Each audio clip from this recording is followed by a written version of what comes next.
Eu digo isso porque, ao que parece, pela primeira vez, drones aéreos da Ucrânia atingiram uma plataforma de petróleo russa na região do Mar Cáspio. O ataque teria paralisado a produção de uma instalação da Lukoil, e o alvo foi a plataforma Filanovsk, que faz parte do maior campo de petróleo da Rússia no Cáspio. Segundo essa fonte ucraniana, foram pelo menos 4 ataques de drones diretos na estrutura, o que teria causado a paralisação da extração em mais de 20 poços de petróleo e gás. Esse campo específico foi inaugurado por Putin lá em 2016 e ele produz cerca de 120 mil barris por dia. Bom, a Lukoil até o momento não quis comentar o assunto, né? Bom, gente, não está claro de onde a Ucrânia lançou esses ataques, né? Porque o Mar Cáspio fica a mais de 700 quilômetros da fronteira ucraniana mais próxima. Agora, saindo do campo de batalha e entrando na diplomacia, o clima azedou entre o Reino Unido e a Rússia, hein? A porta-voz da chancelaria russa, nossa conhecida Maria Zakharova, exigiu que o Reino Unido revele o que o soldado britânico morto na Ucrânia na terça-feira estava realmente fazendo por lá. Bom, para quem está por fora, o Ministério da Defesa britânico confirmou ontem que o cabo George Hulley morreu na Ucrânia, né? A versão oficial de Londres é que ele estava apenas observando testes de uma nova capacidade defensiva e que isso aconteceu longe da linha de frente. Mas a Karova não comprou essa história, né? Ela acusou Londres de ajudar Kiev a realizar o que ela classificou como atos de T. Ela disse que Londres precisa admitir honestamente o que o seu próprio Hulley fazia no país. A porta-voz disse que a Grã-Bretanha está começando a preparar a opinião pública britânica com cuidado, porque, segundo ela, vai ficar impossível esconder e continuar ocultando as perdas militares na Ucrânia.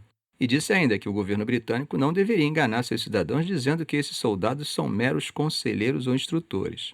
A Zakharova falou também que a Rússia vai considerar qualquer contingente militar estrangeiro na Ucrânia como alvo legítimo.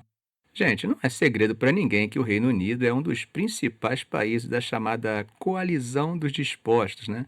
E já disse várias vezes que apoia o envio de uma força multinacional para a Ucrânia, mas só depois de um cessar-fogo ou acordo de paz.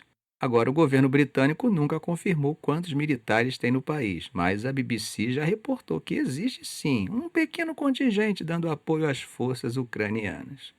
Bom, agora saindo um pouco da Europa, vamos dar um pulinho no nosso hemisfério, porque a situação na Venezuela subiu mais um degrau na escalada militar. Eu digo isso porque Trump anunciou ontem, gente, a apreensão de um navio petroleiro na costa venezuelana. E ele falou com aquele ar meio despretensioso, né, dizendo que era um navio muito grande, o maior de todos. E quando perguntaram o que fariam com a carga, ele soltou essa: "A gente fica com ele, eu acho." Fecha aspas. A Procuradora-Geral dos Estados Unidos, Pam Bondi, postou um vídeo de 45 segundos no X, o antigo Twitter, que mostra 2 helicópteros se aproximando do navio e agentes armados camuflados descendo de rapel no convés. A operação foi conjunta e envolveu o FBI, a Guarda Costeira e apoio militar. É, gente, foi na costa venezuelana.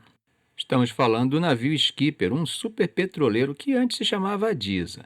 O Grupo Britânico de Risco Marítimo, Vanguard, identificou que ele foi apreendido na quarta-feira cedo. Ele tinha carregado cerca de 1,8 milhão de barris de petróleo pesado no porto de José, na Venezuela, entre os dias 4 e 5 de dezembro. Aí tem um detalhe interessante, tá? Antes da apreensão, ele havia transferido uns 200 mil barris perto de Curaçao para outro navio, o Netuno 6, que ia para Cuba. O Skip estava usando uma bandeira falsa da Guiana e já tinha histórico de levar petróleo sancionado para a Ásia. Agora, o governo da Venezuela, é claro, né, reagiu e chamou a ação de roubo descarado e pirataria internacional. O Irã também condenou, dizendo que essa ação dos Estados Unidos viola leis internacionais. É, gente, já comentamos aqui sobre a nova perspectiva de Trump em relação à América Latina, né? E parece que ele vem lentamente confirmando sua visão sobre a região como o seu quintal, hein? Uma espécie de releitura mais profunda da doutrina Monroe, mas já adaptada ao Big Stick, que ele atualizou para Corolário Trump, uma espécie de plágio do Corolário Roosevelt. Nesse novo documento de estratégia que ele publicou na semana passada, ele afirmou que o foco dele é reafirmar o domínio no hemisfério ocidental. Mas as ações nessa direção não começaram agora, né? Desde setembro, os Estados Unidos já fizeram mais de 20 ataques contra embarcações suspeitas de tráfico de drogas no Caribe e Pacífico. E o resultado até agora é a morte de mais de 80 pessoas. Especialistas e até uma pesquisa da Reuters mostram que muita gente questiona a legalidade de explodir os barcos em vez de apreender e interrogar, mas a pressão continua firme. É, gente, Maduro, né? Tá numa situação bem difícil. E nessa hora ele fica pensando: e agora? Quem poderá me defender? E olha quem aparece no telefone. Ele mesmo, mas não era o Chapolin Colorado, o personagem latino-americano. Quem entrou nessa história foi Putin.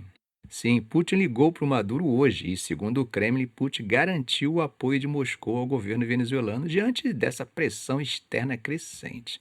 Eles falaram em ativar a parceria estratégica em energia e economia, ou seja, enquanto os Estados Unidos apertam o cerco no mar com helicópteros e apreensões, a Rússia sinaliza que vai dar apoio político e econômico.